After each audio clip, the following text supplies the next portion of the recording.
Well, hello everyone, and welcome to the Hockey Podcast. Of course, you can follow us on Twitter at podcast_hockey, Facebook.com, the Hockey Podcast, YouTube.com, the Hockey Podcast.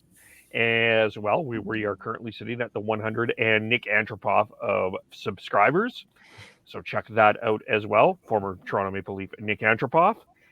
And of course, you can subscribe to the audio as well here. And it is our weekly WHL chat. And there is a lot to get into as the regular season, as of this recording, is starting in about 3 days for some, and then next Friday for others. So, our guests today are a podcast that covers the four different teams for the WHL, and I'm kind of fascinated to bring them all together. It is Adam Kurzenblatt, Chris Roy, Jess Mosley, Lizz Child, all from the Third Line Podcast. How are you doing? Not too bad. Thanks for having us on, man. No problem. I'd like to just start actually with how you guys all got together. How did you all get together? How did this all come about? I guess it's Lizz's fault. Yeah, I guess I could. I'll go through the whole timeline here. Nice shout out to Nick Antropov, though. Only Maple Leafs ever to wear number 80 in a regular season game. Yeah. So essentially, Lizz created a Twitter chat with some of the other writers, and then it ended up being that Lizz and Jess were already friends beforehand, and Chris was part of the chat, and I was part of the chat. And this was when we all kind of, well, when I came into the Dub Network, Jess hadn't come in yet, and Chris and Lizz were already there. So Lizz and I were talking about, maybe doing a podcast one day together. And then Chris happened to say that he was interested in doing a podcast. And then so Lizz and I jumped on that to join Chris. And then for our first ever episode, we said, you know what, it'd be cool to bring in Dub Network writers as like weekly guests. So we brought in Jess as a 1 week guest, and then since the first week, she's been on almost every single episode. So she just latched on and she just never left. Yep. I just stayed. I was like, fuck it, I'm not leaving. Sure, like the recurring guest. Yes, stay it here. Yeah, so it was just kind of Lizz started the chat and everything kind of fell into place. And yeah, now we're all part of Dub Network. Jess has obviously joined since. And it's great because we have 2 U.S. teams, 2 BC teams. Well, Lizz covers every team in the U.S. except for Tri-City, but we have that balance where we can really focus on the Western Conference of the WHL and bring that expertise to what's going on in the West rather than some podcasts that only have one person that's situated in one city. We kind of have a broader idea of what's going on throughout the league. So you feel that that's an advantage for you? Because there's a lot of podcasts that kind of think that if you focus on one team, that's more effective. I'm kind of with you on that. I think bringing everything in is a more effective way. Well, it's good. Yeah. Go ahead, Adam. Sorry, it's good because, for example, like how many podcasts talk about the Victoria Royals? How many podcasts talk about the Seattle Thunderbirds? How many podcasts talk about like Tri-City, Vancouver Giants? So when you're listening to podcasts and they're only focusing on one team, you don't get this idea of how the rest of the division goes. For example, like if I said that Prince George was one of the best teams in the BCHL last year, the WHL last year in the BC division, other people might not. If you only cover one team, like if you only cover Calgary or you only cover Portland, one team, you won't have that idea of what how good Prince George really was. The record didn't reflect how good they were, but with us being able to cover 2 different divisions and the entirety of the Western Conference, we can give a broader aspect of what actually is going on in the WHL rather than just focus on one area specifically. Cool.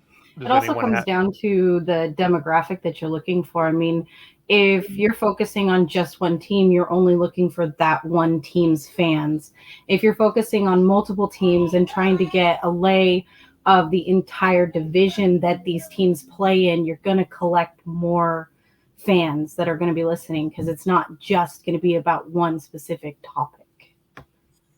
And, on that same note, to sort of piggyback off of it, I know that it can be challenging as well, because, if, say, for example, there's some Royals listeners that are trying to tune in to get Royals updates, and then we spend the majority of a podcast talking about the Winterhawks or the Americans or the Giants, they're like, okay, well, get to the stuff that I'm interested in.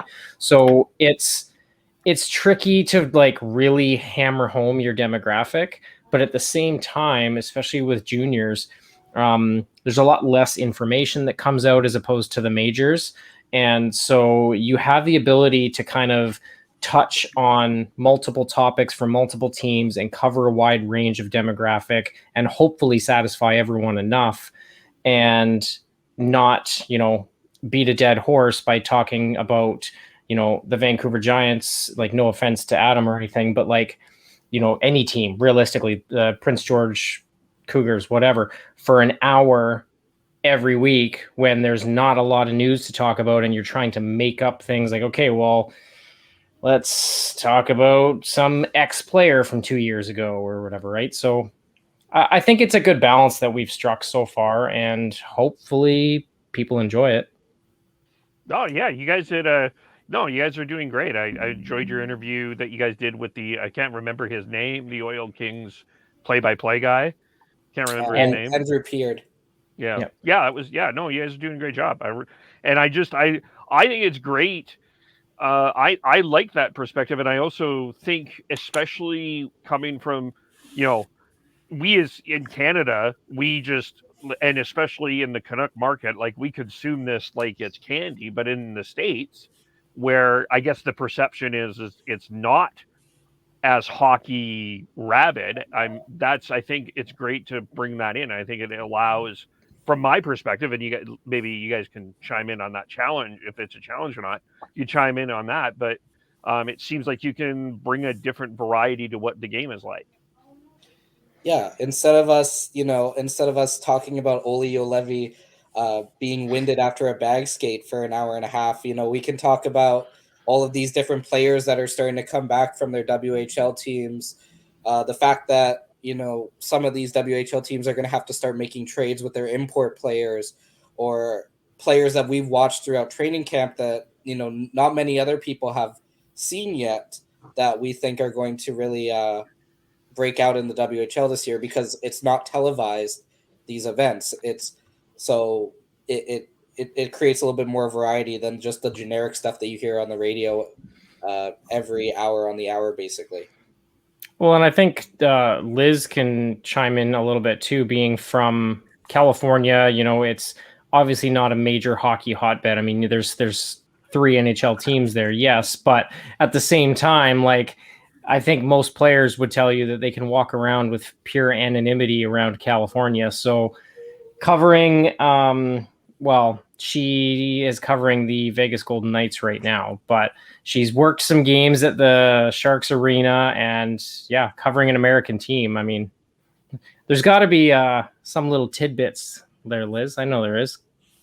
I mean, considering California has 3 NHL teams and 4, almost 5, well, sometimes 5 AHL teams, you'd think that there'd be a lot more interest. But like, honestly, players in San Jose, you get 5 blocks from the arena, no one's going to know who they are. So It is a little bit different. I think, depending on where you are, definitely like players down in LA probably get a little bit more notice.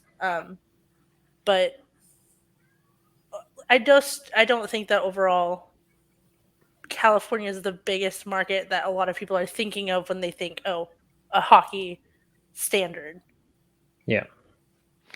But I like you were saying too there, Kevin, like, it is interesting to get multiple takes, and, in an area like Portland or Washington State, where it's not such a hockey hotbed, I don't know if a singular team podcast could really thrive, because the market's probably just not there.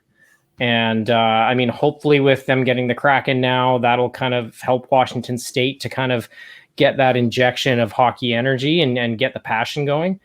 But, I know the junior fans for those teams. Winterhawks is one of the loudest arenas in the league. It's a fun arena to play in. So the hardcore fans are there. But I think there's something to be said about being sort of a jack of all trades, master of none podcast where you kind of touch on a little bit of everything to satisfy the masses.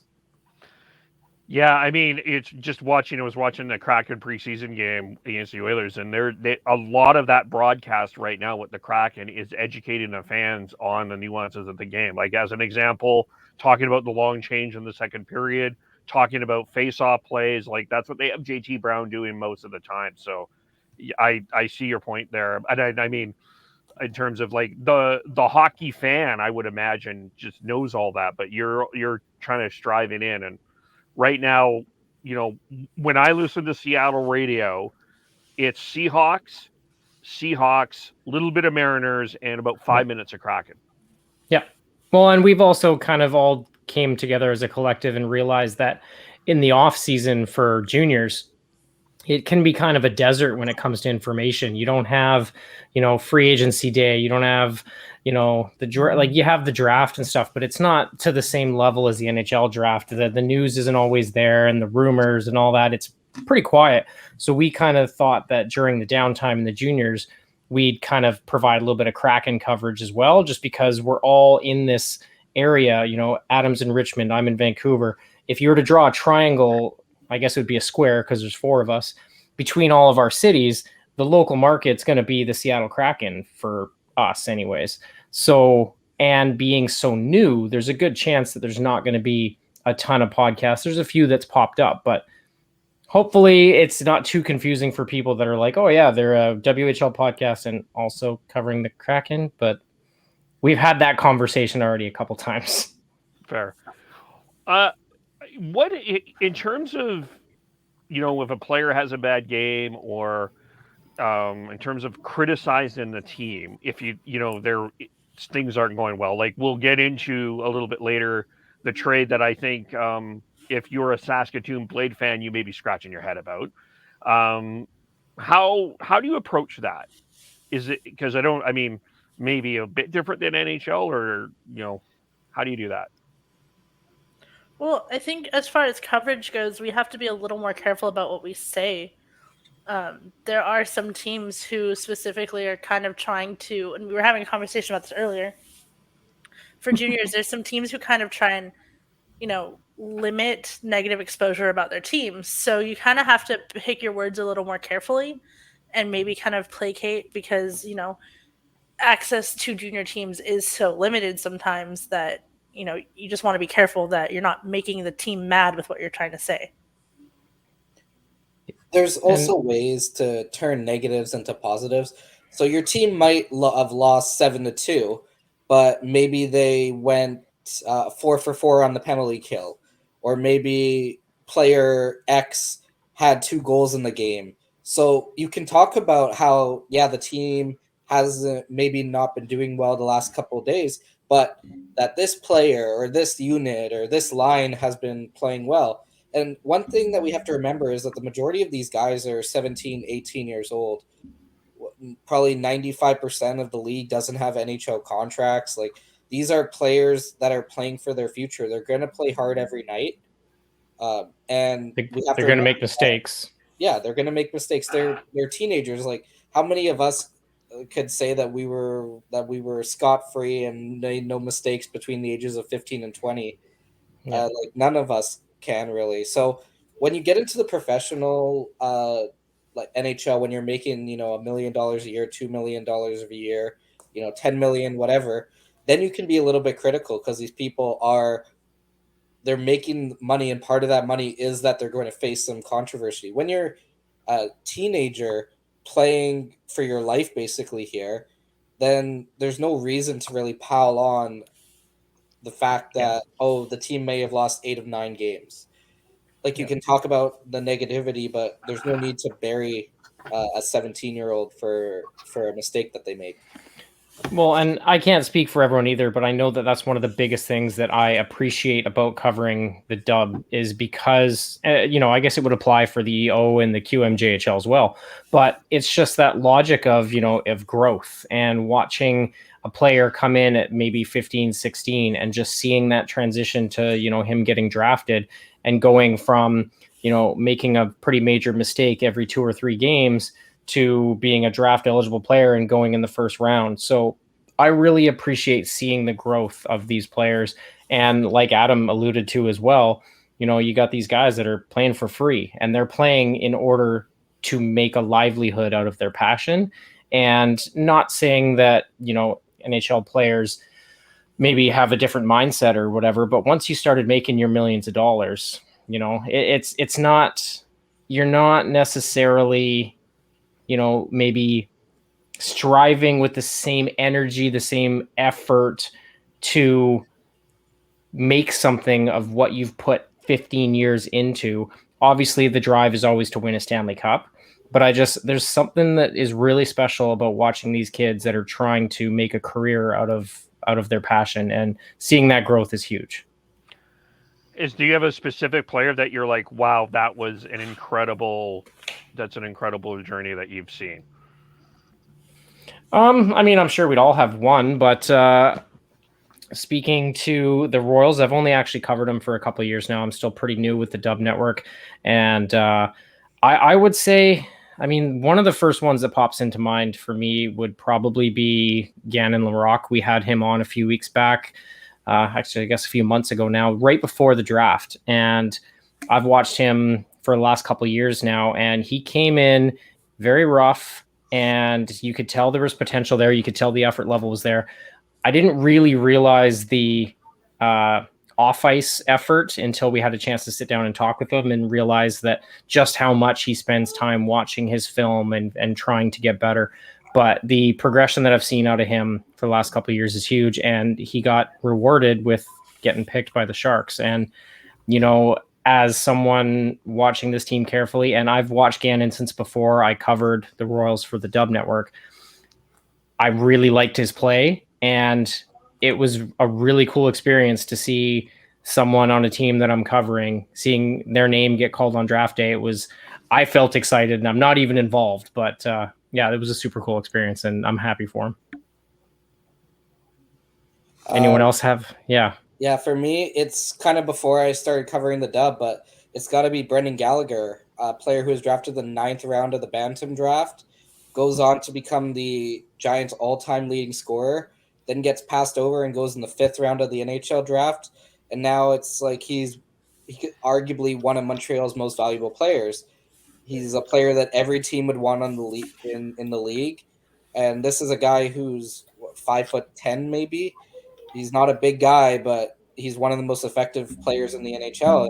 That's a guy we had here in Vancouver for I believe it was 4 or 5 seasons.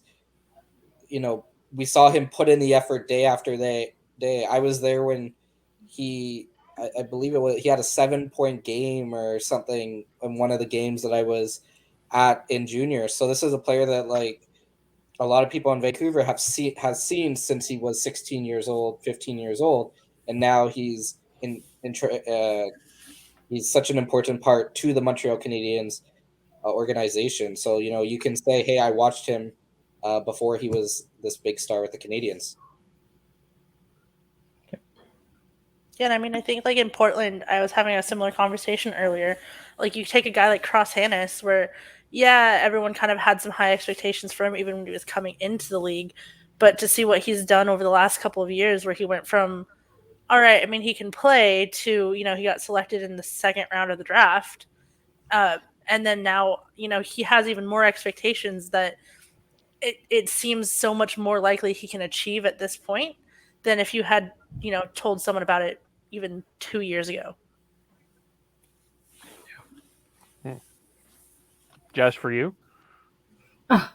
I guess I would have to go with Boyko on this one. I haven't been covering the Tri-City Americans for very long, and admittedly, I am in Portland, so the team that I am most familiar with is actually the Portland Winterhawks. But I have spent the last year and a half watching Boyko play, and to see him get selected in the draft from the New York Rangers was actually quite exciting as well.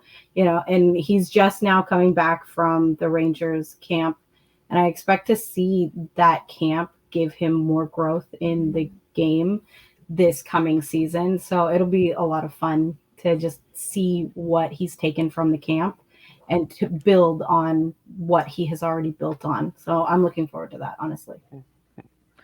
How did you get your name?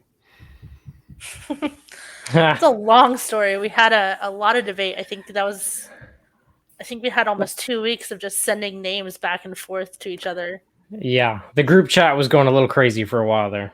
We probably threw out 200 to 300 names. Yeah.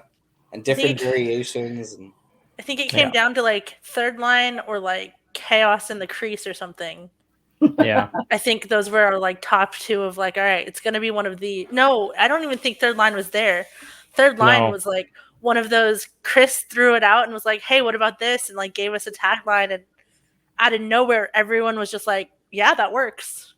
I literally was like laying in bed. I think it was, our group chat would blow up and my phone was just ding, ding, ding, ding.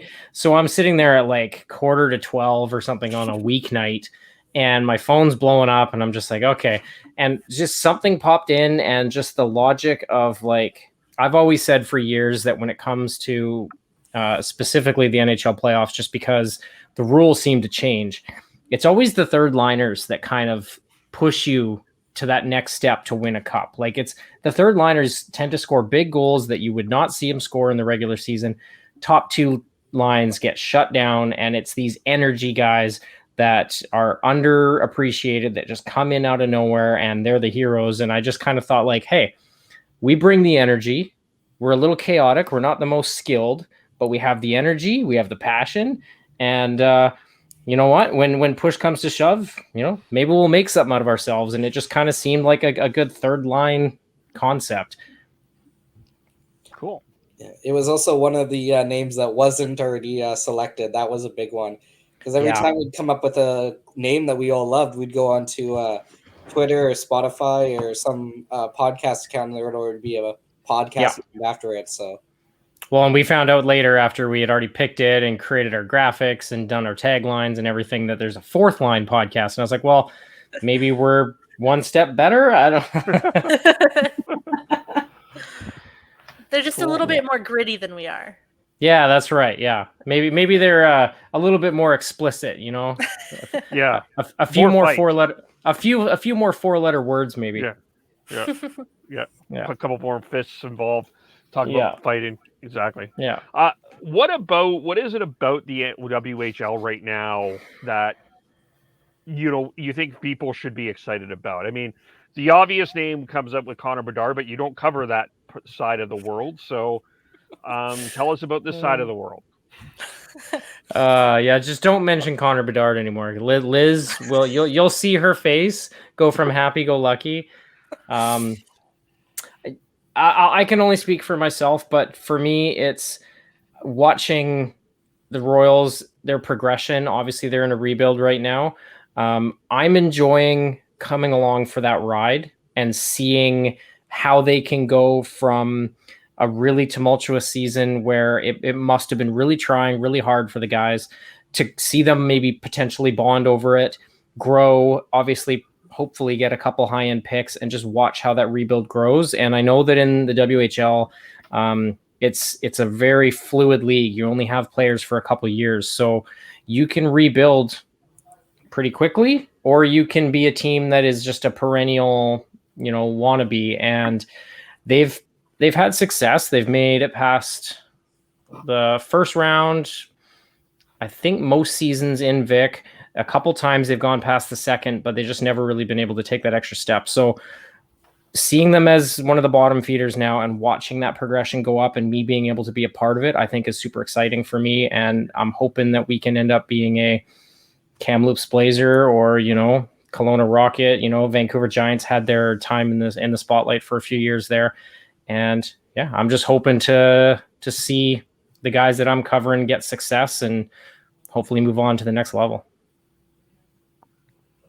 I think my favorite thing about covering like the US division teams, just because of being in the US, you don't get so much coverage. Like, you know, especially when I'm in California, I say, oh yeah, I cover the WHL, and most people are like, what the hell is that? Like, is that college? Is that like, what is that? And trying to explain to people, and I just can tell you, one of my favorite things to do is to educate people on, you know, what is the WHL? You know, who are these teams? What are these kids like doing? Why are they spending all of their time playing in junior hockey? Like, they're moving away from their families. What the heck is going on? And so, I mean, for me, it's not necessarily just about the players, which, I mean, if you follow me at all, you know, I get pretty attached. But it's the fact that educating people and like watching them light up once they start watching or like figure out what's going on is incredible to me. And then on top of that, just like covering the US division, I don't think a lot of people realize how strong the like rivalries are and how much like these teams want to win and want to beat each other. Like, the US division is one of the stronger divisions just in general. And that might be biased on that, but I think it's a pretty common thing that people know. They just don't tend to follow it until, you know, Everett gets a 7 straight shutout and Dustin Wolf's going off, or the Portland Winterhawks are on like some massive win streak, or have goaltenders coming in who've only played 3 games and then go on a winning streak. But just in general, like watching people learn and be like, oh, wow, that part of the league is amazing, is probably my selling point. I would agree I'm with that. with Lizz on that one. It's my favorite thing about the WHL is being able to watch these kids go from 15 years old to NHL drafted and then continue following their career later on, and being able to tell people about it, you know, and get people to come in and watch the WHL and learn about the WHL. It's like, I have a friend of mine that doesn't know anything about the WHL, but she's a Pens fan. And I was like, okay, here, you need to watch the Portland Winterhawks. There's a kid that was just drafted for your team. Start watching this guy, because you're going to be able to watch the progression from him from day one to when he hits your team. So it's like, I just like info dumped on her. I kind of felt bad for her, but you know, it's like, I love to share the information and the knowledge of the WHL with people who may not know what it's about. You know, it's like, and I'll point them to like all the teams. I'm not going to necessarily, you know, be like, hey, come root for my team. But, you know, it's like, I'm going to give them reasons to maybe look at certain teams. And that's so much fun to me, to be able to, you know, educate and inject all of this information to people that maybe wouldn't know it in the first place. Yeah, and we're in a very interesting situation because we watch these players before they're drafted. So, for example, if you're an Ottawa Senators fan, I can say to you, well, you know, I've watched Zach Ostapchuk play for the last 2 years. Like, I can give you how his progression has looked. Or if you're a Vancouver Canuck fan, you know, Victor Pearson is going to be playing in Kamloops this year. Yep. So it's like, you know, people in Kamloops can say, well, we've seen him play before you guys saw him play, and this is what he does good. This is what he doesn't do good. This is what he's worked on from the beginning of the season. So we're in a very good situation with the WHL where people don't realize, like, I'll give you an example. Mazden Leslie is part of that 05 dream class that is just going to shoot out first rounders from the WHL in a couple years. It's the same draft that Connor Bedard was in. I can say, hey, I saw Mazden Leslie play his first full season. I saw him score his first career goal. Like, you know, we can say that we are going to see these future NHL stars score their first, you know, WHL goal. Like, that's pretty cool to see. Imagine if you could say, hey, I was at the game where Sidney Crosby scored his first QMJHL goal, or Connor McDavid, I was at the game where he scored his first OHL goal. Like, that's something that is a special moment. And if you watch the WHL, if you watch junior hockey, you get to experience that moment before the player comes into junior, because a lot of the players always talk about, you know, their best a lot of their memories, their good memories, are riding the bus in junior. You know, playing in these old barns in the WHL, OHL, or QMJHL. You know, these ones that they seat 5,000 people, yet it sounds like Lumen Field in Seattle. So it covering the WHL and watching it is very special. And if you want to watch it, you definitely should, because you'll be able to look back on those memories later on when these players become stars in the league. Well, and just to really piggyback off kind of what Lizz and Jess were saying there too, is I myself am a huge draft nerd. And when my favorite team comes up to the podium on draft day and they're making their first round picks, their second round picks, I'm really interested to know, like, okay, what are we getting with this guy? And when you cover the juniors, there's a good chance that that player's coming from the CHL. And just knowing, hey, I watched that guy play, I can get super excited already knowing what he can bring to the table. And like Jess was also saying, informing other fans that I know, like especially up here being, you know, in around Vancouver, any Canucks prospects that have come from the CHL, if they're a hardcore fan, they're like, hey, what are we getting in so-and-so? I can be like, oh, trust me, he does this. And yeah, just having that draft nerd in me, there's just something really exciting about watching juniors now, because I'm not going on draft day, okay, elite prospects, who is this guy? You know, what are his stats? I already know all that. So it's pretty cool and a pretty fun experience. Yeah, I could say for sure after watching the U18, it allowed my draft experience to enjoy it more. Like, I'm not going to say that I'm any expert, you know, but I was like, you know, just watching some of this, I'm like, oh man, that, you know, I don't know, you missed out on Logan Stankoven. I'm just saying, Yeah. or Olin Zellinger. I'm like, I just, you know, that's a guy, you know, like just things like that is like, you know, watching them from that perspective for sure. And, Yeah. you know, I was go gonna say ahead. me and Adam were having that same conversation on draft day. Like, when is Stankoven gonna go? Like, why are teams passing on this kid? Yeah, that one is, I mean, I had a chat with Marty Hastings about that. I think a lot of teams with him, a lot of teams are going to regret taking him. Like, you know, I mean, I know that there's a lot of Canuck fans really high on Klimovich, and they should be, but he's going to be a project, and I don't see Stankoven in that same project sort of way. But maybe there was something that they saw that we didn't either. So, Well, Yep. Stankoven signed today with the Dallas Stars. Like, he might make the NHL team right off the bat. Yeah. I'm with He's Chris. got We were he's screaming got about that he's got that hockey IQ. Like, every time I watched games last year, Stankoven was just in the right spot at the right time, and that's one of those things that's really, really hard to teach. So, and that's one of those things where, you know, come draft day, you have this guy and you're like, I know that this kid is going to make something of himself. And every team that passes on him, you're just like, that was dumb. That was dumb. Like, it does make draft day more fun. Yeah. And to quote the term on Twitter, he's a short king. Why would you want to give him a chance? Like, yeah. See, Chris, you say it's fun, but like, it's not fun when you're me. Why not? It's just stressful. That's it. Solid stress. Well, yeah, for sure. It's two different perspectives. Why is it stressful? Like I said, I do get attached to players, whether, like, it doesn't really matter what team they're from. Just for some reason, there's just players that I tune into, and I feel like everyone at some level does that. That you just find a player and you're like, that's the one right now. That's who I'm following the closest. And you know, sometimes at least for me, when I'm seeing them and I'm like, this kid deserves so much more than he's been getting, and then to see it not happen and just not happen and not happen, it's just one of those, like, it's frustrating, but it's also stressful to watch, because then you're sitting there just in anticipation the entire time. And you almost feel like a member of the family when it's like they don't get drafted and you're heartbroken for them. Yeah. Yeah. Just 1 second. I gotta get my water. Yeah, no, I get it. And like, you really just want them to succeed.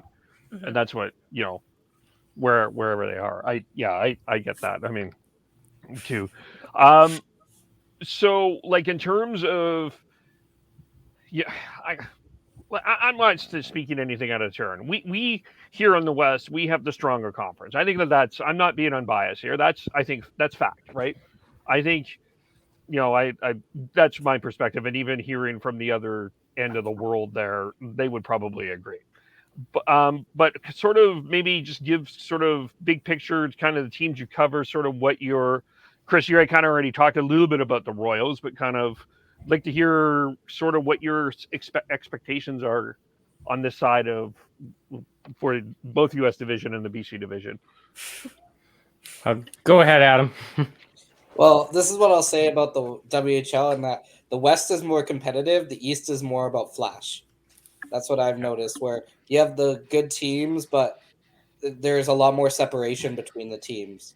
There's more separation between Edmonton and the Red Deer Rebels than there is between the Kamloops Blazers and the Victoria Royals. Yeah. So for me, I'm covering the Giants, and the Giants are very things are getting interesting here in the Lower Mainland, because the big news was that Fabian Lasell is coming back to the WHL, but we don't have confirmation of that. We've just been told he is, but he hasn't been confirmed that he's coming back. Like if you look on Elite Prospects, he's on the Vancouver Giants roster there, but we haven't got an official statement from the Giants saying yes, he will be on the team. And that's going to have a trigger effect, because if he comes, then they have to either release Jesper Wickman, their goaltending prospect, who's drafted by Vegas, who's going to be Sweden's goalie at the World Juniors, or you release Marco Stasha, who was the Rookie of the Year for the Giants last year. So that situation is going to be interesting. They've balanced out their lineup a lot with the Vancouver Giants. Their defensive core is solid. Their goaltending is good. And it's just all about, can you catch Kamloops? So in the BC division, and I think Chris will kind of agree with me here, you have kind of Kamloops at the top, and that also depends on if they get Stankoven back as well, because if they don't, maybe becomes a little bit closer. And then you have this like middle of Kelowna, Vancouver, Prince George, and it's like you either one can finish 2, 3, 4. You're not 100% sure where they're going to finish, because all three teams are very solid and very equal. And then you have Victoria, who's kind of pushing the bottom there. So it's a really tight division, and in the BC in BC basically, where we don't know who's going to finish 2, 3, 4 essentially this year. Yeah, I would definitely agree with that. Knowing what I know, I really tend to agree that, Victoria, like I said, they're in a rebuilding year, and they might surprise. They've got some pieces, and they might contend for maybe a surprise playoff spot. I mean, who knows? Anything's possible, but I think them squeaking into the playoffs would be a huge success for that team. It's Kamloops' division to lose, and I agree that Stankoven's a big factor in that as well. The way I look at it is, it's kind of like the West Division and East Division of the WHL is like a minor version, to me at least, of like WHL versus OHL. Like, a lot of people say WHL is, a real hard, gritty league, and some of the players come out NHL ready because they're bigger, they're tougher. It's a hard, bruising league. OHL is a little more flashy, and you get a little more superstars out of the OHL, but it's really top heavy. You got the London Knights that are always winning. You got the 3 or 4 teams that are kind of just the go-tos. In the WHL, it could be anyone's team any year, for the most part. And I believe the BC division and the East division are like that. So the BC division would be the WHL. It's anyone's on most years. Any team can win. Out East, a lot of the times, Brandon is a powerhouse. Like, a lot of people underestimate them. They have a lot of really high-end talent, depending on, I don't know if there's too many guys that are at NHL camps coming back, but I know that they are definitely a contender for that East division. You got Bedard with the Regina Pats, Riker Evans, second-round pick of the Kraken. they can absolutely run the table as well. I mean, Bedard is capable of anything. And, beyond that, Winnipeg Ice are okay. They're going to lose Peyton Krebs. So realistically, like Edmonton Oil Kings are always up there as well. But then after those three, it kind of tends to tail right off. I mean, as far as I'm concerned, Calgary hasn't been very solid the last few years. But yeah, it's kind of a weird analogy in my head where I just kind of put the two together and said that West Division, East Division. Yeah, I tend to ramble, so I'm just going to let the girls talk. By the way, just before when someone goes on, when you said Connor Bedard, I did notice Lizz's face.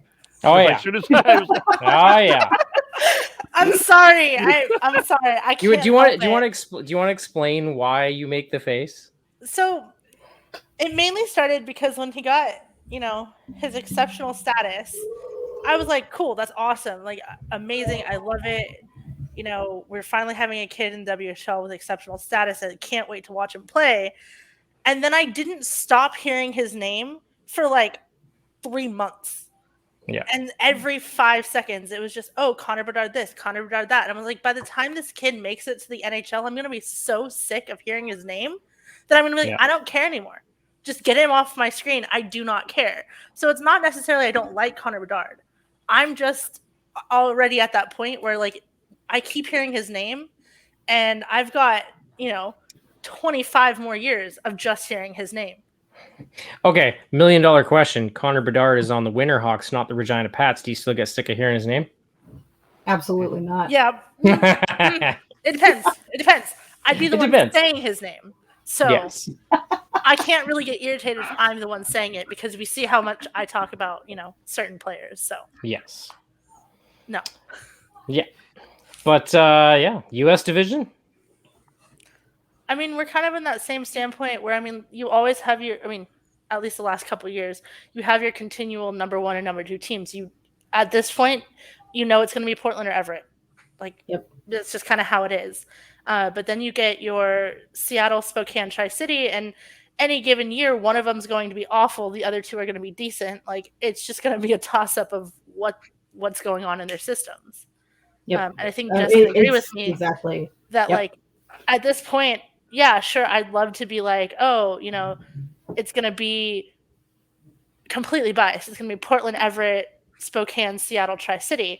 But to be completely honest, if you want me to say that about the bottom three teams, there's not really a for sure bottom three teams. Like, can be really any mixture. And to be honest, with Everett losing so many players this season,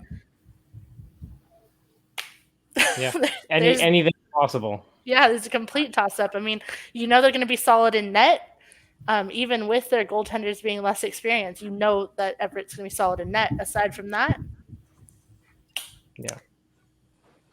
yeah, I'd agree with that. Yeah, I tend to agree with that as well. I mean, it's like you look at the U.S. division, and consistently for the last several years, Everett and Portland have literally piggybacked against each other, like in the standings. Sometimes weekly, we see them piggyback, and jump from each other. Who's one, who's two. It's just been like that. Full season, they ended. I mean, it was cut short, but they ended the season 1 point apart. Yeah. Portland beat Everett by 1 point in the standings. So that being said, I believe Everett had a game in hand. So. Yeah, and they're still mad about that, but we don't talk about that. But I think she's right about the lower three, Seattle, Spokane, and Tri-Cities. They tend to, at any given moment, can be the better of the three teams, but also the worst of the three teams. Tri-City has been in the bottom half for a few seasons. They're kind of going through a rebuild right now. So I'm not exactly expecting them to inch to number 3 in the U.S. division, though I would like to see it. But it's at the same time, it's fully possible. Like, you can't say, yeah, it is. Oh man, there's no way this season that they're not going to make their way up there. All it takes is for one of the other two teams to kind of falter a little bit, and they'll be just fine. Yeah. Well, and that's one of the beautiful things about the WHL and having some of their overager rules. You're going to get to a point where you have too many overagers, so you're going to have to move them to another team because they've got an overager slot available. And having that constant turnover of players, and some of those European spots or over what's the term I'm looking for? Not European, but like Import. Import. Thank you. Having a couple import spots, and suddenly you get a great import player, but you've already got two that you don't want to get rid of. So you're going to have to move that guy to somewhere else, and they benefit from your glutton of too many prospects. It does create constant parity in the league. Like there's not too many teams that are constantly for 5-10 years straight going to be in the gutter, and it makes it fun for fans of certain franchises because you know that you're not going to be like a Buffalo Sabres fan where it's been 30 years since you've had a half decent team. And it may be 30 years before. So wait, but that's a whole other. Yeah. It's a different episode. That's an entirely different episode. But the one thing that is also true is there are teams that have traditions of developing some really good players, and some like the Rockets as an example. They've been a factory of NHL defensemen for years, and Everett right now is the goaltending factory in the WHL. Yep.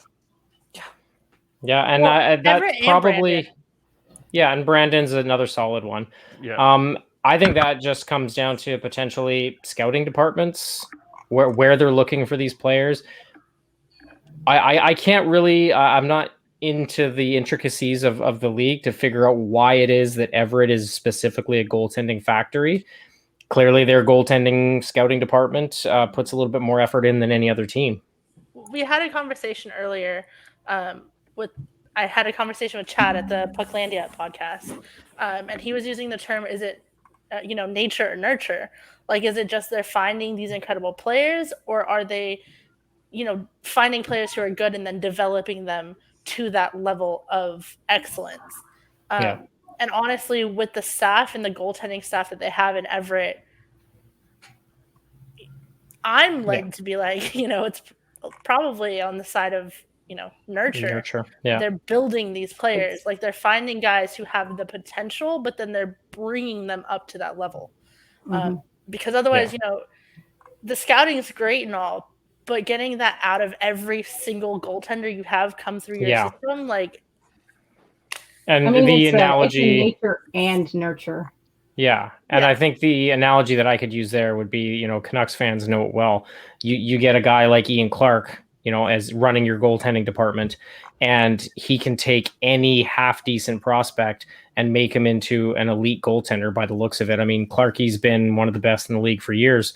So, if you've got that goaltending department, goaltending coaches that are that good, then they take, maybe Cole and force them into diamonds, right? And I'm sure they can have similar situations for the defense crew and for the forwards. It just depends on how they develop and what kind of staff individual franchises are looking to bring in.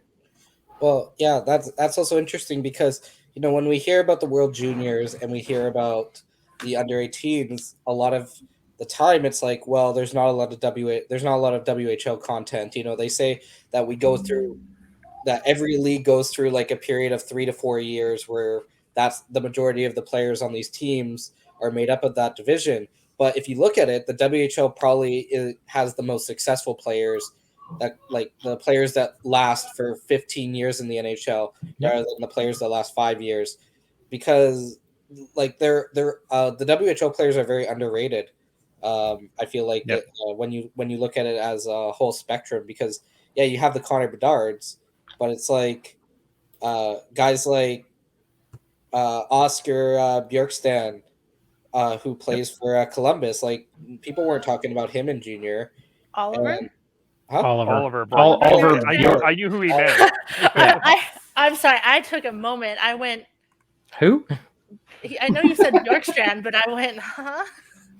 Yeah. I mean, he was only underrated if you weren't a Portland fan. Exactly, but there's not as much. It feels like there's not as much, focus on the WHL compared to these other leagues. So a lot of players that come out are very they're sneaky, I guess. Like Mark Stone. Mark Stone was a 5th round pick. It's shifting a little bit though. Yeah. And I can say that because I've seen it very explicitly with guys, especially like Seth Jarvis, like where he's getting attention from every media outlet in Carolina. Like you can't talk about Carolina Hurricanes without talking about Seth Jarvis right now. So while I agree, I also do acknowledge the fact that that is changing. The WHL is getting the recognition that it's been working for. Finally. It has taken a while for sure. And I think the new broadcast agreement up here I think will help. Hopefully will help with, because the previous one, no disrespect, they didn't really cover it well. And, as Adam will probably attest and Chris will probably attest, the fact that Giant fans had to go find an illegal stream to watch Game 7 of a WHL final is embarrassing, really. But funny story, TSN 1040 before it went under, the day, I want to say it was the day before or the day after of Game 6 or 7 of that Western Conference final, they had I think it was Ron Toigo on it, or went on the radio and just said, like, this is an absolute embarrassment that you cannot watch this game. So you have the actual people within the Giants organization going on live radio talking about why isn't this game being broadcasted. So yeah, that was painful. Like, and especially when it's been known for years too. Like, I feel like I'm not crazy in saying that it's been common knowledge that prospects that come out of the dub are usually more NHL ready than the O or the Q. Just the style of the league. Like, they might not necessarily get the superstars, the McDavids and McKinnons of the world, but when you're looking to build a team and you're looking to do it quickly, a lot of the times you take a few guys from the dub and they're ready to get in your lineup within a year or two. And I mean, if that league is able to support your organization like that, why isn't it getting it more attention? Yeah, that's a whole, that we could go on for hours on how that's frustrating. And I'm sure at some point we will. Yes, I would love to do that with you guys at some point. Even when Sportsnet had these W or these CHL games, it was always like the London Knights, the Niagara Ice Dogs. I saw there a ton on their broadcast. Teams from the Q. They didn't focus on the WHL when they had these Sportsnet games. Well, and even still, so far out of their range of like where they care about, even in the NHL. Like, if you think about it, like the Eastern Conference of the NHL, which is basically the same part of the country as that, in the WHL we're not really focused on. It's the same thing. Well, we look at in Canada, Sportsnet literally broadcasted a red versus blue Toronto Maple Leafs scrimmage and didn't broadcast the Vancouver versus Seattle first ever game that they played against each other. Which is surprising. I would expect that more from the Toronto Sports Network than Sportsnet, but well, I was on Sportsnet a couple of days ago, just looking like for their live feed, and their NHL news was 5 straight stories of Maple Leafs. Yep. Yeah. So, although if it makes you feel any better, the game was blacked out in most of the Pacific Northwest of the U.S. as well. So it's not like we were getting something that you weren't. No, I might be speaking out of turn, but like I know that Sportsnet's airing a couple CHL games this year, and I know the WHL has a couple as well.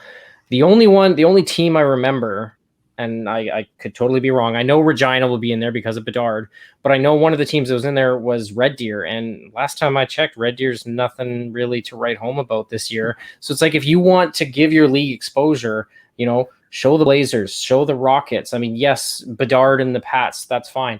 Prince Albert always has a good team. Vancouver is usually pretty solid, but then you put Red Deer against, I can only assume probably, I haven't looked, so, don't quote me on this, but I know that one of the teams is Red Deer, and it's like, put the high-end teams. Yeah. Paul's gonna hate me for saying that, by the way. Well, I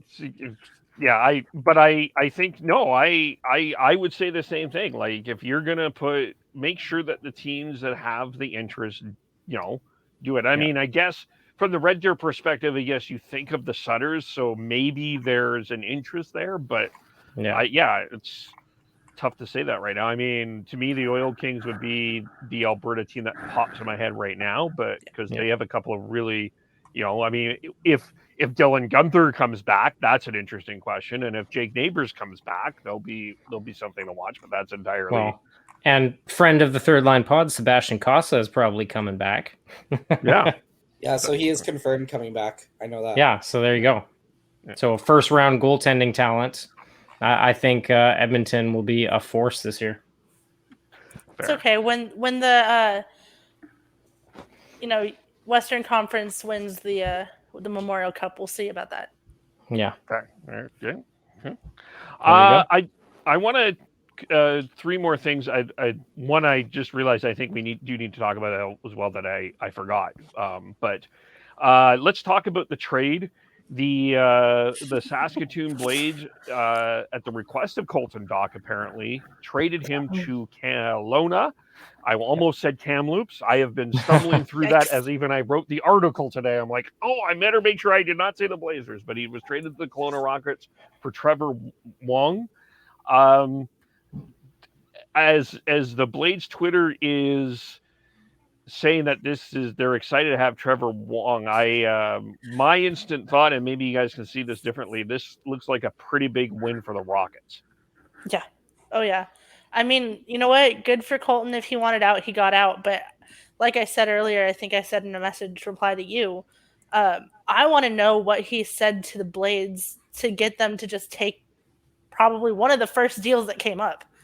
Like, I mean, I know he wanted out, and when a kid wants out, you're going to do it because otherwise, he's going to be miserable playing for you. But at the same time, like, they could have waited a little bit. They could have probably found a better deal out there for the Blades. Like, you're giving up Colton Dach. Yeah. Yeah, for sure. Well, I actually have a comparable here that I think is going to play out. It's a little bit... I know that, Trevor Wong, first off, it was disrespectful to him that he didn't get drafted. He deserved to have been drafted. I was on that train from the beginning of the season here. You know what? I know it is only U15, but you don't put up 141 points in a U15 varsity team. Like, the kid's got skill. I know he's short, but whatever. I'm going to compare this a little bit to the Lucas Vejkovsky, Tristan Nielsen trade a couple years ago between the Giants and Calgary. Both players needed a change of scenery. A lot of people said that Lucas Vejkovsky was the better player and that Vancouver, it might not have been a fair deal. And I think that Vancouver will take that deal every day of the week now, looking back at it. Tristan Nielsen became an intricate part of the entire organization. So in Trevor Wong, you might be getting 2 years if you're Saskatoon, while Colton Dach for Kelowna, you're only probably getting 1 year because he's probably either going to be on the Chicago Blackhawks next year or in the AHL. So it will be. I think that in the end, we're going to look back on this trade and say it's a lot more even than we thought it was going to be. But one issue that I do foresee for Trevor Wong in Saskatoon is that he is a smaller guy, and the bigger guys succeed in that division in the East. So we'll see if he can adjust. You know what? He's got high-end skill. He's going to find the back of the net a lot this season. And like I said, I think this trade is a lot more balanced than people are looking at right now. Yeah, I'll agree with Adam on that one. I know Adam was pumping the tires of Trevor Wong all year, and I wasn't really informed enough to know much about him. Listening to Adam, I did a little bit more research, a little more digging, and every game that the Royals played against the Rockets, I was really paying attention. The kid's got skill. He's gonna do well. It's on paper, it's lopsided right now. I do agree with Adam that, maybe that extra year of control is what they were looking for. And now you've got, a high-end skill guy for an extra season. So maybe that's important based on where they're at in their building of their team. And like Lizz said, if you have a guy that doesn't want to be there, then it could potentially be a distraction in the locker room. And sometimes, your hand gets forced. I don't think they settled for Trevor Wong. I think there was someone in that organization that really liked what he could bring, and they clearly have a game plan for him. And I think Blades fans will miss Dach, but still be excited to have Wong on their team. That's fair. Yeah, the general manager said that he was scouting Trevor Wong for 9 years, and he really believes in him. So, and he thinks he's going to be a fan favorite. It's, in these situations, like no matter what league or what profession is, when you've got the best player and he wants out, it's tough to win that trade, to quote unquote win that trade. So I Jack Eichel. Exactly. That's what it gives. Yeah, that is exactly what I've been saying about Jack Eichel all along. That's how tough to win that. But I think, it seems that Wong's got some electricity to his game for sure. And, and for the Rockets, from that perspective, when you've got the Blazers kind of right there, and now you're in that division, you need a big chip for sure. And I can't help but wonder, I don't know this for sure, but I gotta wonder if there's a little bit of pressure on the Rockets to push closer to the Blazers this year, because they had the opportunity to host a Memorial Cup as well, and that,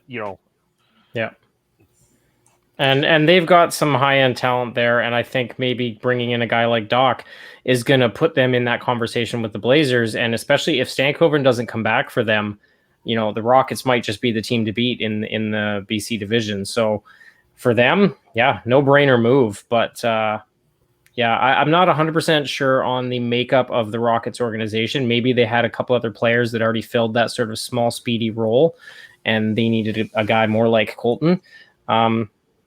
Well, be really interesting. I'll be paying attention to that this year to see how he does in Saskatoon, because I really want him to do well, and I agree with Adam that there was no reason why a team shouldn't have taken like a 7th round flyer on him. One thing I will say about this though is that if my counting is correct, the WHL will get the Memorial Cup in 2 seasons. So not this year, not next year, the year after. Right. Yeah. I got a little bit thrown off because I think it should have been in Kelowna this year. But we also have to be watching, like, Kelowna has to start building for 3 years from now as well.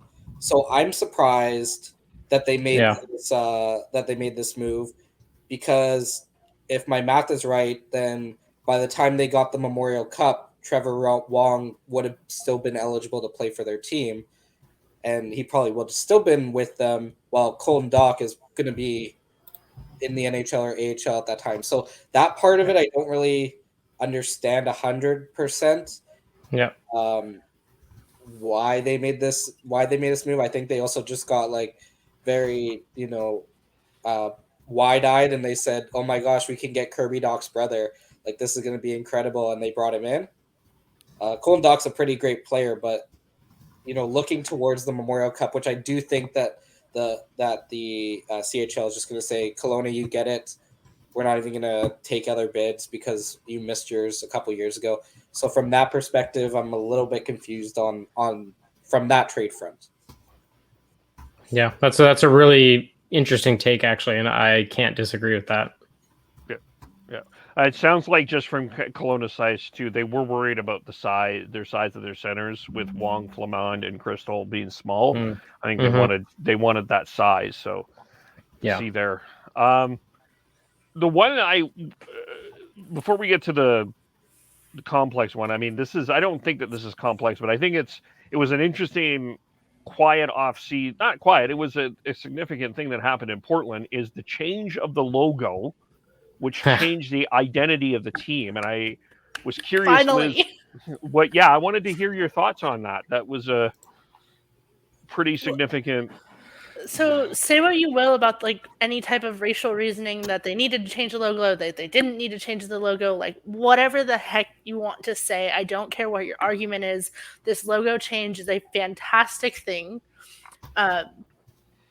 Any Portland fan who has ever worn a Portland jersey or Portland sweatshirt or anything having to do with the team outside of Portland is finally going to stop hearing, "Are you a Blackhawks fan?" Yes. I'm sorry. Yeah. I work for the San Jose Sharks for their 50-50. I wear a jersey when I'm off, which is usually I catch like the last 5 or 6 minutes of every game, unless it goes into a shootout, which I'm like fantastic. Overtime, I get to just watch more hockey. But I always change into a jersey. I have a Joachim Blichfeld Portland Winterhawks jersey, and I was like, perfect. He's on the team. He's in the organization. I'll wear it. I got in trouble one time for wearing an opposing team's jersey. And I got, told at the next game, they were like, hey, we don't mind when you wear a jersey. Just don't wear it of another, NHL team. And I looked at them and I went, my Joachim Blichfeld Portland Winterhawks jersey that is a WHL team, I'm not wearing an opposing team jersey. And they're like, it's too close. And I was just like, okay. So now, not having to worry about that. I feel like every Winterhawks fan who doesn't, live in Portland or goes to a game outside of Portland is just going to be rejoicing. Just in general, having a specific team identity that isn't related to another, massive team is fantastic. We've been waiting for this for years. Yeah, I was all over it. I saw the reveal and it's super slick, and it needs to be bigger. It does. Say that on the jersey, It needs to be bigger. It is a little too small for my liking, or they should have put some type of wording underneath it. Yeah. I will say though, the timing was hilarious because the day before the Giants dropped their new jersey. It was not hilarious. And then the Abbotsford Canucks dropped their logo. What is it? The same day? We did have a little bit of a discussion where, I was kind of pissed off about that. Especially because the Winterhawks have been touting this reveal for, weeks. Yeah. Everyone knew what's happening. Right? You got to capitalize on the moment. And the Abbotsford Canucks one was delayed by 2 weeks, and it just happened to line up right when Portland was doing theirs. Yeah. And then I think it was the most disappointing reveal. So. Oh, 100%. I'm not on. I don't care. They should have waited. Topic for another day, but yeah, the Abbotsford Canucks was very underwhelming. But I think the important thing as well, I mean, not to get controversial, but I think it's time for that change. Everyone's talked about the Blackhawks organization and the idea behind it there. If they want to use it and say that it's a tribute, I mean, it's obviously a lot different than what happened with, the Washington football team. I think that was a long time coming. Blackhawks is much different, but I think more than anything, like Lizz was saying, it's just the fact that Portland can have their own identity now and have that cloud of constant controversy just disappear and just be able to focus on Portland hockey. I think is well worth the change. Absolutely. I agree. I like the history that the logo has to Portland, and the importance of that history to the organization and just in general to Portland as a hockey town in general. But I think it is definitely time, and it has been time for several years, that Portland find its own identity and not just be the Chicago Blackhawks of the smaller. WHL. Yeah, exactly. Because I know, and Lizz was saying the same thing. I've gone out in Winterhawks gear and I've had people be like, yeah, Chicago. And I'm like, no. Portland, and it frustrates me when people and are the difference is fan. And the difference is you're going out in Portland. Yeah, I know. I'm in Portland doing that, and they're like, "You're a Chicago fan," and I'm sitting here like, "No, I'm a Flyers fan. Okay, I got Flyers, and I'm a Canes fan. I'm not a Chicago fan." But everybody says I'm a Chicago fan because I'm wearing the Portland Winterhawks logo, and I'm like, "We need a new logo." So I was really glad to see it change. Also, with everything going on with the Chicago Blackhawks organization, why would you want to be distance any type of relation to that? To be completely honest, I wanted them to change the logo when they changed the name, which all they did was remove a space. But that would have been the ideal time to change your logo because you're already changing your team name, rebranding. Yeah, but they didn't. And then okay, sure. So I'm glad they did it. I just find it funny that they had a better opportunity and then didn't take it. Mm-hmm. But the new ownership is really on top of their stuff. it's good. Yeah, I agree with you, Chris. I think a lot of these names, it's a long time coming, and it's yeah, I could, that is in a whole other top. That what's going on in Chicago is not being talked about enough, in my opinion. Yeah, But we can spend hours on that. Yep. I think it's ridiculous that Stan Bowman is still the GM of the U.S. Olympic team. Mhm. I think it's ridiculous that the NHL hasn't addressed this, and Lizz will probably relate to this. I'm not saying Evander Kane is a saint, but Evander Kane should be absolutely investigated for everything that's been going on. But there's been a lot of they are immediately on Evander Kane, and they have done nothing about Stan Bowman. And I think that is very unfair double standard right now. Yeah. Yep. 100%. Yeah, it's every time you turn around. I mean, today, it just came out today that now he's being investigated for violating COVID protocols. So every chance Evander Kane, yeah.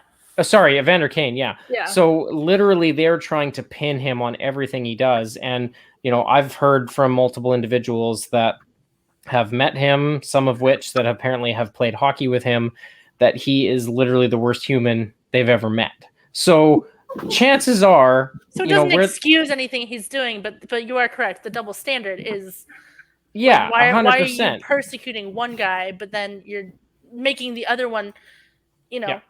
They're dealing with there is an investigation ongoing. So I'm just concerned with why every 10 seconds there's something on Twitter about Evander Kane's being investigated for this. Evander Kane's being investigated for this.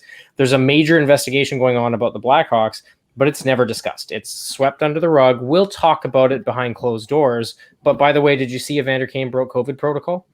Well, Gary Bettman literally went on the radio and basically said that they are going to prevent Logan Mailloux from signing a contract in the NHL. Yep. And that whole situation, but the Blackhawks, yep. I understand a little bit why. Apparently, he's not running the investigation. The Chicago Blackhawks are running their own investigation. Oh, which is that always works. The Sharks are running their own investigations, and they're still being publicized. The difference is the organization itself. The Sharks are a very open, in comparison, not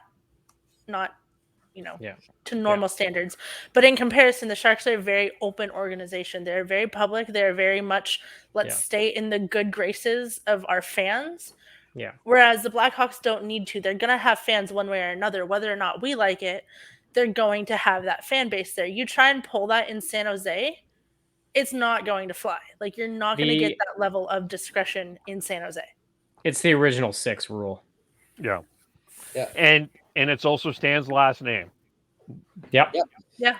He's probably got some skeleton, or he probably knows where the skeletons are buried at the NHL offices. So they're treading very lightly on what they do to him. Yeah. Can you just, on a side note, could you imagine if they would have picked if with that pomp and circumstance that pick was Logan Mailloux? Because he was one pick away. Well, first off, Logan Mailloux is not a first-round pick. He was projected as a 4th-round pick, so it didn't make any sense from that standpoint. Second, and I've written, I've been on the radio and talked about this, where they literally created the Chicago Blackhawks created what people are calling a force field of 12 women that they had created positions for to protect Stan Bowman, kind of. And it was just if he would have the Logan Mailloux pick followed by that pick was just it's just painful to watch. It was cringy. Yeah, it was cringeworthy for sure. Yeah. Which leads to the last one, which is I'm going to be interviewing Luke Prokop. I'm looking forward to having the discussion with him. But I really wanted to hear your guys' perspective on what we as fans can do to, I don't want to say use the word support, stand with him. I feel like when I say support, he's coming from a position of weakness where he's clearly not. And stand with him as well as any other player that is considering or deciding to make the decision that Prokop did have come out. And you have to, even this week, we saw on Twitter the racist thing that happened in the UHL. I still suspect, and I'm worried that Luke Prokop is going to face some unfortunate hate, not only from players but from fans as well. And I like to hear your perspective on how we can stand with him and everyone else. I think one of the biggest ways is to just vocalize it or call people out when they're saying stupid things, when they're saying things that are just ignorant and that are just negative and disgusting. Reminding them that, you know what, that's not okay, versus just, you know, ignoring it or just, you know, letting them go on with whatever they're saying.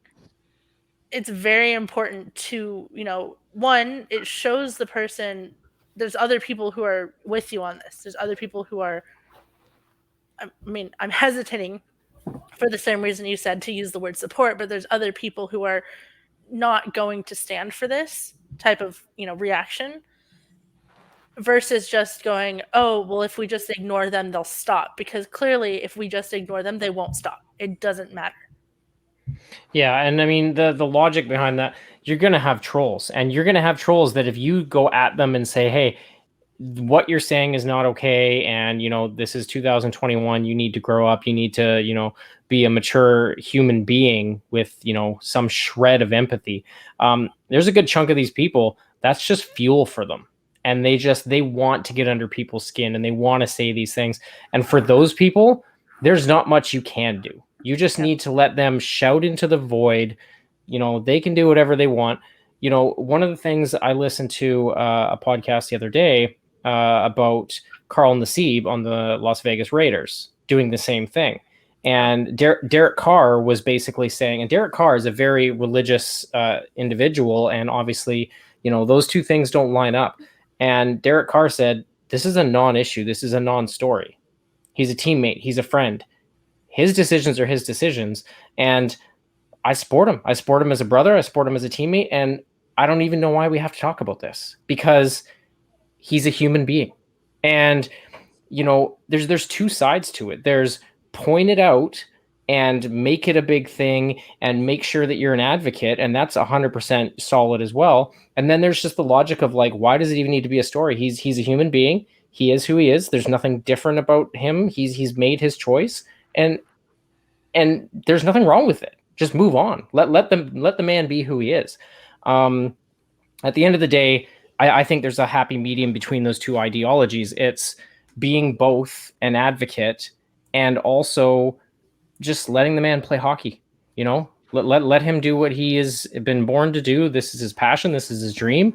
And it's great that he had the courage to be able to come out and say what he said and to live his life as who he is. And I think that he should have the support and have the advocacy in the short term. In the long term, it's a non-issue. Let it go. The man is the man. He is a Nashville Predators draft pick. And there's nothing wrong with who he is. Just if the longer it stretches on, the more you're going to have the trolls that keep digging and make it an issue. So I think that's my take. Short term, there needs to be lots of people being in his corner, advocating. When he makes it to the show, whoever the Predators captain is at that time needs to go, I don't want to hear a damn thing out of this locker room. This is our brother. This is our teammate. Leave it alone. Let him play hockey. I mean, and honestly, then at that, they should be saying that now, but yeah. Like I said, yeah, short term, advocate, help him out, give him the support and the confidence to know that it will be a non-issue moving forward. And then once it's hit that stage, let the man come to the rink and play hockey. Like, this is not something that he should be having to address for years down the line. Yeah. Well, I tend to agree with you. I do think that it is like, you know, a balance right there to let him, you know, be who he is, and then also kind of be in his corner, not necessarily in front of him talking over him, but, you know, standing behind him, kind of lifting him up where, you know, he needs to be. And then also being louder in the advocacy than the trolls are. You know, I mean, we can start fight with trolls and tell them, you know, to go F themselves and all of this stuff. But at the end of the day, it's exactly. And our positive words to him are going to be what helps him get around those trolls and those negative comments that he's going to see. No matter what we do, those comments are always going to be there and he's always going to be able to see them. So we need to have the louder voice for the advocacy and the positives of him. Yep. And at the end of the day, sorry, Adam, one last thought that's just rattling in my brain. One of the things that I think needs to be hammered home to a lot of people as well is, I don't remember exactly when he released his statement, a few months back, July 19th, I believe. July 19th, I'm seeing. Yeah. Yeah. So another thing that needs to be hammered home, I agree 100% with Jess. He needs to know that people are there to allow him to tell his story, and that's great. But my logic is he's the same man July 19th as he was July 18th. I mean, at the end of the day, he's allowed to tell his story. So there's been a weight lifted. So for him, maybe he's a slightly different person, but not a single human being on this planet should look at him any differently on July 19th as they did on July 18th. Well, then to that point, like it is his story to tell. It's not anybody else's to say, well, this is why he did it. This is, what, their individual take on it. This is his story to tell. This was his life. Like, nobody has the right to turn that into their own narrative. Yep. Like, it's different if, him telling his story allowed someone else to tell theirs. But that's, again, someone else's story. Like, and that's what I was going to say. To decide. That's what I was going to say, too, is the only people that should maybe necessarily be looking at him any differently on July 19th versus the 18th is other people from, his community that can look at him as a role model and go, hey, I'm allowed to tell my story and it'll be okay. And and that's where that short-term advocacy and letting other people realize, like, you're allowed to live your life. You're allowed to be who you are, and there's nothing wrong with that. Yeah, and like one thing that always drives me a little bit crazy is that if he goes and he scores a game winner in overtime in Game 7 of a WHL series, or in the NHL, if he goes and scores an overtime series, you have the same people who, months ago were telling him to go kill himself or whatever, now cheering for him. So it's kind of, it's weird to me that people have that thought where it's like, if this guy helps me in any way, I'll cheer for him, but I want him to. I'll send him a message saying that he should, take his own life. Like it's weird. It's a weird thought to me. There's terrible human beings out there. Yeah, we've all been in arguments with Twitter trolls. Like it goes nowhere. It just wastes your time. I've done it. Yeah, like I've had people talk to me, send messages and comments about when I make comments about what's going on with the Chicago Blackhawks, like, or the Jake Vertanen incident in Vancouver. It's like, really, you're going to take that side of it? Okay. Like, there's people whose goal it is just to piss other people off. And then there are people who just don't, they've grown up in an environment where his sexuality is not. Yeah, but see, that's not an excuse. Happens. Yeah, that's not an excuse to me because it's 2021. But so, like, at this point, it's like you can't really do anything. There's people that you're not going to change your mind, so you kind of have to ignore them at this point. And the best thing that we can do is just be here and be that, like, positive voice. Because for every, if you get 100 positive messages and one negative message, the hope is that the 100 positive will drown out the one negative. That's the hope.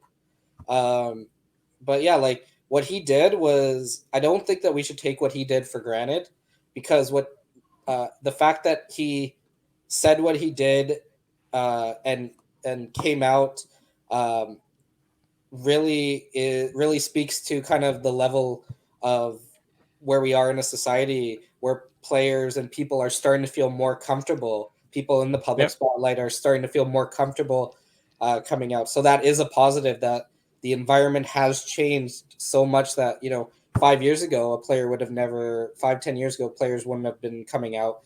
Now you have players in national leagues and prospects that are actually starting to come out and be confident in that this is who I am. I don't care what you say. I want to let you know, let's move on from this, and let's just play hockey. Yep. And, what I hope is, a few years down the road, if he is good enough to make the Predators, it ultimately it's up to him. Like, this is my take, but if he wants it the other way, then I'm 100% in favor for that. But I just don't want to see it continue to be something that is, on the back burner and is constantly being brought up for him. Main point that people are talking about. Yeah, so 4 or 5 years down the road, he's playing for the Predators. He scores a big playoff goal, and it's gay NHL player Luke Prokop scores big goal for the Predators. No, it should be NHL player Luke Prokop scores big goal for the Predators. Yeah. And media tends to latch on to stuff like this and use it and be like, oh, this is a story because of this. Well, no, it's not. It would be a story either way. It's 100%. And if he wants it the other way, and he wants people to use that and use it as a way to inspire, other junior players to, live their truth and be who they are, then that's totally fine. I understand that logic, but my hope is that it can get to a point where he's just another player and he's living his life and being himself. And that I think will encourage more people to, be who they are, knowing that it's not going to be front page news. It'll just be like, oh, okay, cool. It's like, it's just a tidbit about someone and then you move on. It's like, okay, cool. Good for you. He's gonna, when and if he makes the NHL, that first I'm just thinking of the, that tour around some of the bigger markets. That's going to be the story. And I really hope that he doesn't have to deal with some of the issues that you see, some of the black players have had to deal with some of the players in, I think one of the bad incidences, no offense, Jess, was in Philly with, I think it was Wayne Simmons or someone a few years ago. Like we've said, there's trolls everywhere, but hockey culture, unfortunately, has been a little bit to that side. And I really hope that people like Luke can help to push that back to the middle ground where that doesn't happen anymore. I mean, people like Luke, and other players, POCs, things like that. I mean, they bring these issues to the forefront and they call out the toxicity of hockey culture. So I think ultimately, Luke, his story can really help to bring that nature of hockey culture in front and center and put a light on it where we need to change it. And we've been seeing it with the POC, population within hockey, because it's 2%, something like that, something tiny like that. But they've been, shining a light on the racism issues within hockey culture for a while, and we've been touching on the LGBTQ stuff in hockey as well, with Hockey is for Everyone and all of that. But I think with Luke bringing it kind of he took that flashlight and made it a spotlight.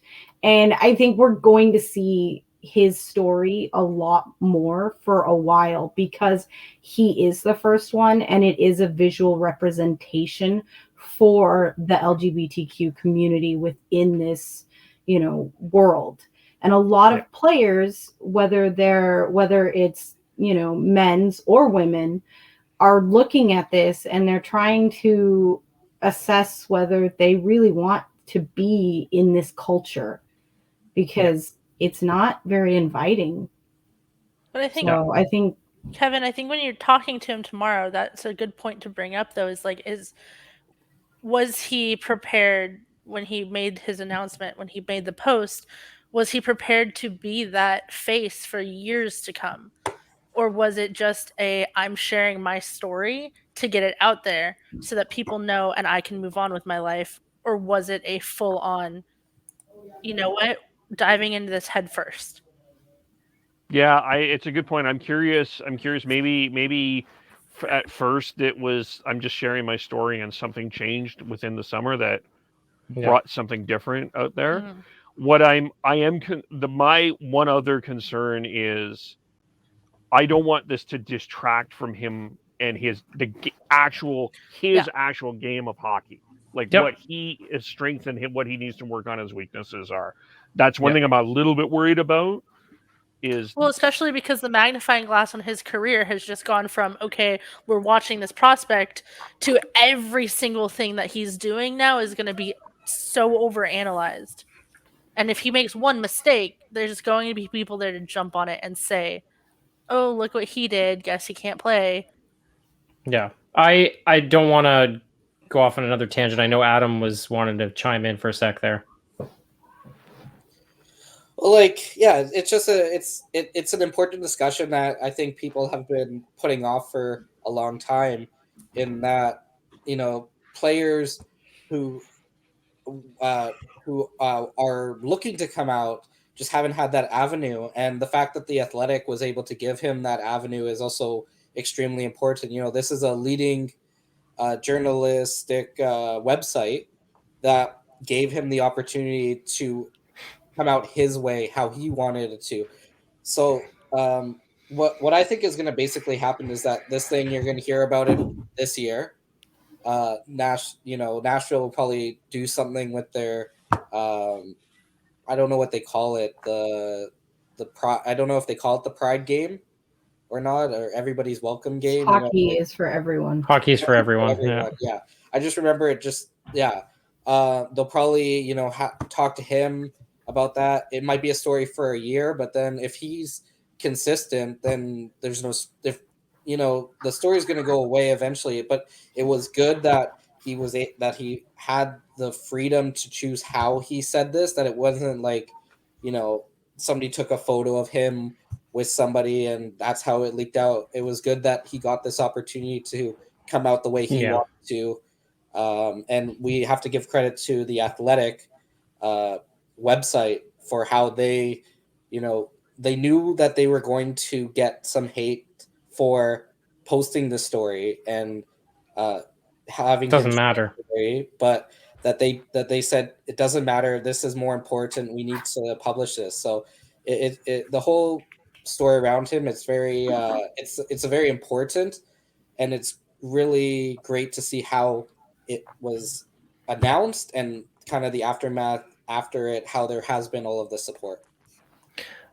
And I was just going to backpedal a little bit and just say, I'm encouraged by not to use what could end up being a false equivalency, but for me, the metaphor is there, where maybe not a metaphor, but I'll jump back to the Carl Nassib incident. So NFL, the biggest sport in North America, it's massive, it's huge, it's worldwide. I think it's pretty safe to say that, a couple years ago, before Carl had his explanation and his Instagram post, I think most people would probably agree that the logic of the NFL being tolerant to that, and I don't necessarily mean from the offices, I mean from the players, I don't think many people thought that it would go over very well. And the fact that it's not even a story, like it just happened this offseason, and they're in week 3, week 4, I don't really see anyone talking about it.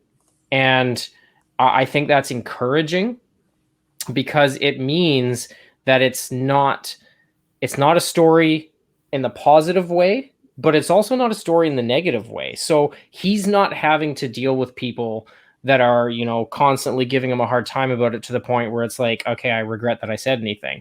So that's encouraging to me to know that on the grandest stage in North America, in a league that was probably not expected to be tolerant to it, it's become a non-issue after weeks already. So I think that is encouraging for Luke to realize that he'll be able to focus on what he needs to do to make the step to the next level as a hockey player. And if he wants to, like Lizz was saying, take that spotlight and use it to encourage others, that'll be his choice. And if he wants to, admirable, 100%. everyone should be standing behind him for that.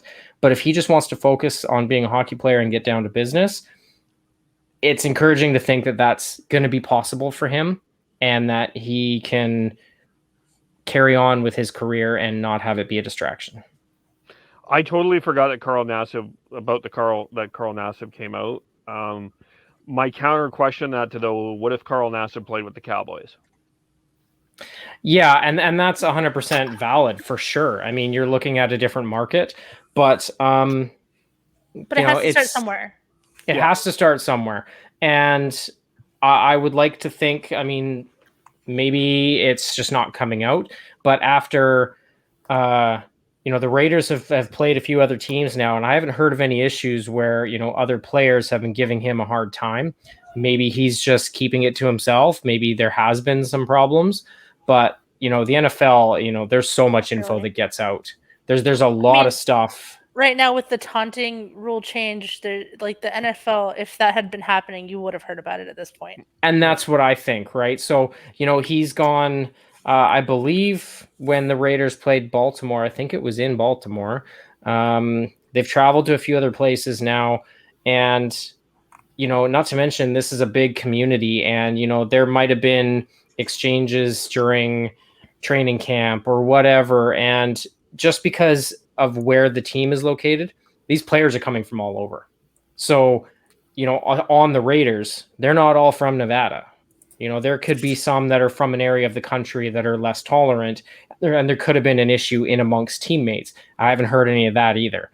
And it's completely valid that it's a little bit different when it comes to geography and also culture.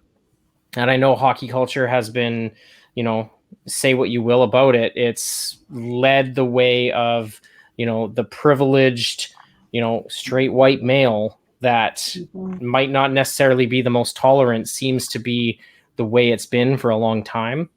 And sorry. No, go ahead. I was just going to say also, I think that part of the difference in my own head is that I'm more worried for Luke because people are going to see him as a kid that they can easily bully and push around. Yeah. Whereas Nassib he's a huge guy. Yeah. You have to be a lot more certain of what you're saying to him when you're saying it to him. If someone's gonna come at him, it's like you're a defensive lineman in the NFL. I'm sure Luke can hold his own against a majority of people in general. But the difference is just I feel like a lot of people, even on the internet, are just going to feel a lot more comfortable if they are going to say something, saying it to a younger. Well, when it comes to keyboard warriors, they don't care if you're 6'8", 300 pounds, or 5'2", and but I mean, it doesn't seem to matter. Taking signs to games or doing things in person, or the amount how easy it is to figure out where teams are staying, even. Yeah. I would like to think that human beings have hit a point where this should be a non-issue for him, and he can handle it however he wants.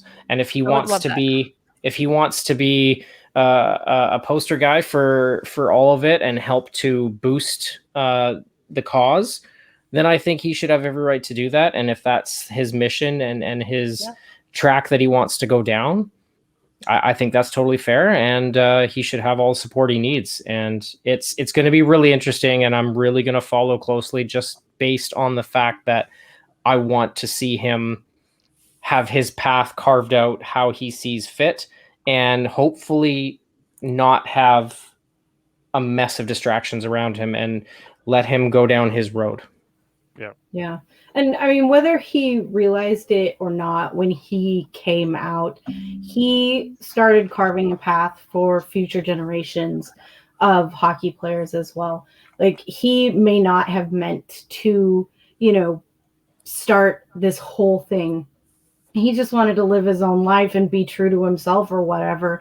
But I mean, he started this path, and he's kind of created the framework for the future hockey players, and I say that as a parent with 3 hockey players, so it's like, I want to see that future come to pass, for my kids and for other kids out there, because I don't want to see a kid, cut down in his career or her career because they feel like the nature of hockey and the culture around hockey is a place where they can't be themselves and they can't thrive simply because of the toxicity of it. And I mean, I think if I'm remembering correctly, didn't we see that with Burke's son as well? Like the whole reason that he stopped playing was because of the negativity within the locker room and the homophobia in the locker room, and with Luke coming out, he's kind of opened that doorway that's always been shut, and given a reason to start really talking about it. And I think timing wise, the culture or the climate of the sports world is, I think it's reached that precipice where it's possible now. When Brendan Burke was struggling with that, I don't think the world was ready. And I think we've become a lot more progressive over the last few years here. And the issues have really come to light. And I feel like the ability to go down that road with minimal speed bumps is more possible now. So let's hope for the best for him. Okay. Is there anything else we need to touch on? That's up to you. I think we're good. I just wanted to make sure if but thank you guys for joining. Just kind of tell us how to follow you, what you got coming up, do your promotional thing. Yeah, well, we're at 3rd Line Pod on Twitter. We don't have an Instagram yet. Maybe we'll have to start one. But you can find us on Spotify, Apple Music, Overcast, I think it's called. Pretty much wherever you can find Anchor. Yeah, wherever you find your podcast, just look up 3rd Line Pod. And 3rd Line 3RD, not typing out 3. Yeah. Thank you. Yes, 3RD Line Pod. And anytime you want some junior coverage, the occasional Kraken tidbit thrown in, just because we're known for our chaos. So let's go with it.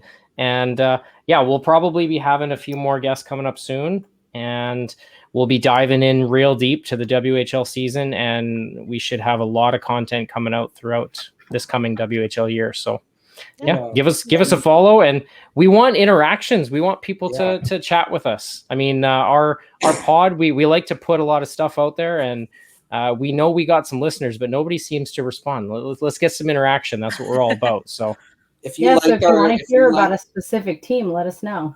If you like their debate about whether it's Costco hot dogs or Costco chicken sandwiches, chicken bakes, not chicken sandwiches. Sorry, chicken bakes. This is just the regular stuff that we talk about. Sometimes we go on tangents about what food is best at Costco. Like, if you like the chaos, then come on over. We're all about the chaos, But if you also want to just read what we're saying because our voices piss you off, you can always find us at Dub Network or just in general on Twitter. Each of our handles is listed on the podcast page. Yeah, it's the pinned tweet at the top of our podcast page. You'll have all of our personal handles, and we're all about interaction. If anybody is listening that is a fan of ours and you want to have specific guests, let us know, and we'll throw some emails out and we'll try and bring them in. So especially if they're goaltenders. Yeah, and thank you so much, Kev, for having us on. This was super fun. Thank you. Thanks. Yeah, follow me, KVOLE, Sean Beardy Canuck 03. Tyler TNOBLE, Schneids SCHNEIDZ, and Devin Gordhow 09, podcast_hockey, Facebook.com, YouTube.com. Like us, subscribe to the wherever you're at your audio, and we will talk to you all very soon. Bye for now.